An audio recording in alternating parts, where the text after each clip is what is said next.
To address a postcard properly, look for a space on the right-hand side of the card where you can fill in the address.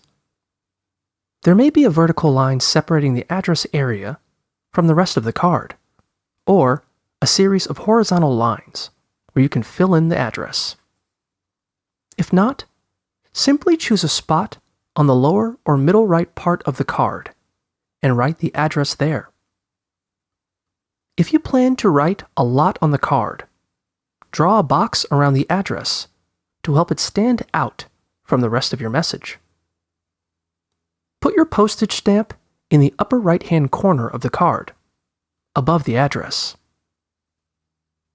If you make a mistake, don't worry.